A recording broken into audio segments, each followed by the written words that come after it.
family of Botham Jean plans to sue the city of Dallas as well as the former Dallas cop Amber Guyger, who fatally shot him in his apartment earlier this month. Now, Lee Merritt, who is the family's attorney, they have made it clear that they are suing both of them because they say in this federal lawsuit, Guyger was still operating as a Dallas police officer because she was wearing her uniform and used her revolver as well. Now, the lawsuit has not been filed as of yet, but they certainly plan to do so. And I want to go to Lee Merritt right now, who is the attorney for the Botham Jean family. In just a moment, I'm going to also talk to Botham Jean's mother, Allison Jean, as well. Let me go to Lee first. So, Lee, with this particular lawsuit that you plan to file on behalf of the family, again, explain why you're filing against Guyger personally as well as the city of Dallas.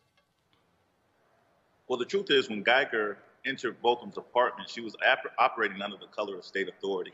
It doesn't matter when she clocked in or when she clocked out. What it all comes down to is whether or not a reasonable person would have perceived her as operating as a police officer. And part of our theory is that she likely gained entry into Mr. Botham's apartment because she was donned in a police uniform. She was wearing a badge, and she was carrying a service weapon. And also, after the shooting took place, she was still being treated as if she was in the line of duty, correct? That's exactly right. So she's gotten all the benefits of a police officer-involved shooting, all of the time to reflect before she was interrogated and arrested.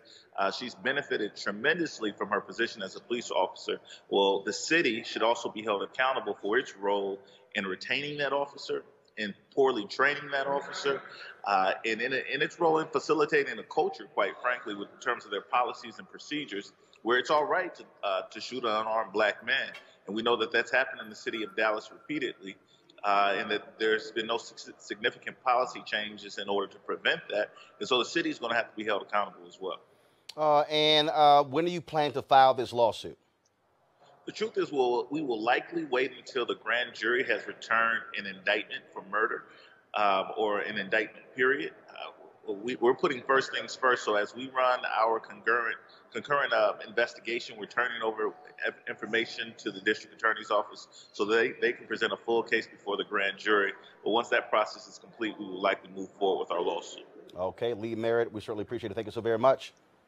Thank you. All right, folks, joining us right now is Allison Jean. She is the mother of Botham Jean. She joins us from St. Lucia, where he is from, and, of course, his funeral. He was actually buried there as well. First and foremost, Ms. Jean, our prayers and condolences to you and your family for the loss of your son.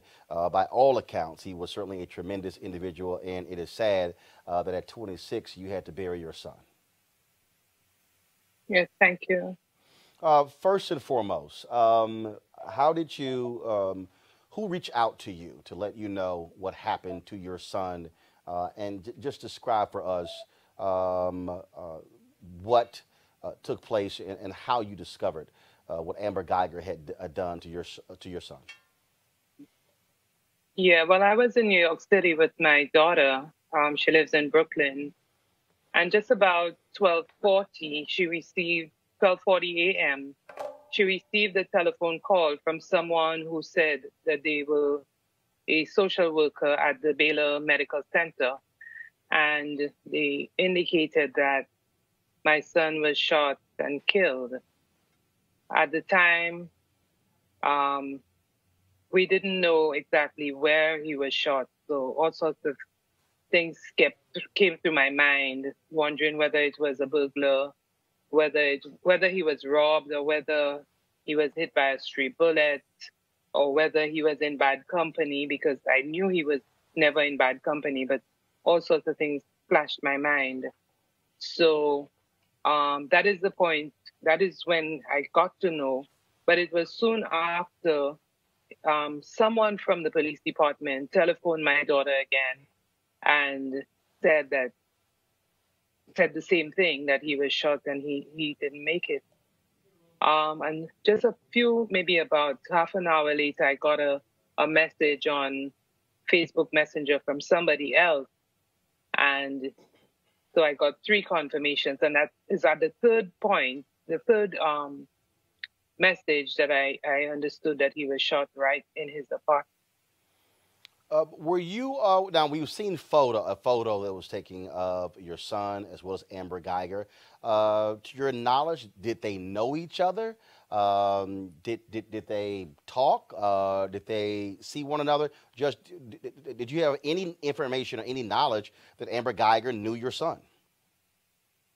My son was very open with me, and if he was seeing someone, he would tell me, and he never ever spoke to me about this Amber Guyger. So, from my recollection, from my knowledge, he did not know her. Your son worked in the city. He led worship at his church. For folks who don't know more about him, what was he like? And when did he come to the United States? And so when did he leave St. Lucia to come to the United States? Yeah, my son left St. Lucia in 2011 to go to the Harding University in Searcy, Arkansas. He spent 4 years at Harding before he gained an internship at PwC in Dallas, Texas. So he moved, he spent, it was initially a 6-week internship program, but they invited him to remain for 6 months. So he spent that amount of time in Dallas, moved back to Arkansas to complete his degree in accounting and information systems. And then he was immediately offered a position by PwC. So in June of 2016, I believe, he moved back to Dallas and worked with PwC until his death.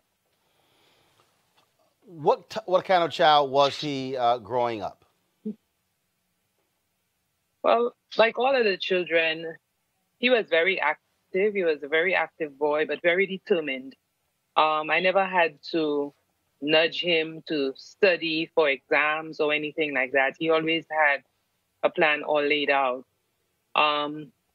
In St. Lucia, we have an examination after elementary school that allows you to gain a place at a high school.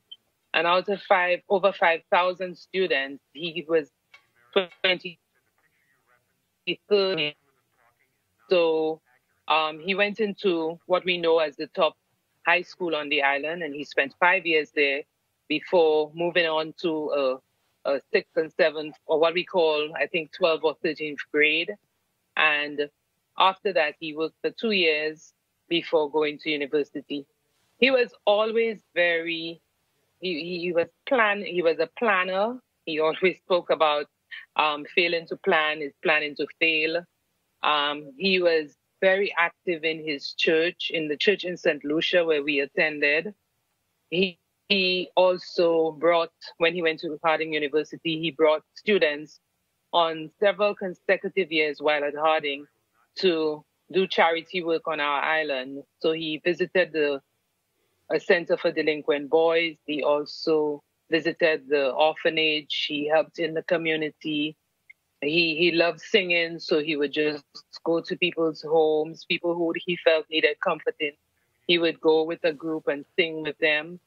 So I had no difficulty with him. He was very warm. He loved everyone. He was very affable. He was what you would call the life of the party. As soon as he entered a room, everybody was lit up. He was always very joyful. So his loss is tremendous for me. I just keep reflecting on the fact that I will never get a telephone call from him again. And the last question, his birthday is on Saturday, and there's a rally planned in the city of Dallas, downtown Dallas, to remember him and to celebrate his birthday. That certainly has to be tough because any parent, especially a mom who birthed a child, birthdays are special not only for the child but also for the mother as well. Yeah, both my daughter and myself were already discussing the gifts that we would have sent to him for his birthday. So, and I keep getting email notifications that his birthday is coming up. So Saturday, I know it's going to be very tough for me. And, you know, just the fact that I know that they're having all of these rallies and vigils and so on, but for me, I don't know what I'm going to do on Saturday. I really wish I could just run and hide and never, ever have to see that particular day, because it's going to be very, very difficult for me to face that day. Well, Allison Jean, we certainly appreciate you joining us right here on Roland Martin Unfiltered to tell us more about your son, to share his story, and certainly our prayers will be with you and your family, not just on Saturday, but also as you have to continue going through this, because this certainly will be a long process as they go through a grand jury, go through a trial, and then hopefully a jury will do right and sentence, actually convict Amber Guyger for the shooting death of your son. Yeah, thank you. We appreciate it. Thanks a lot.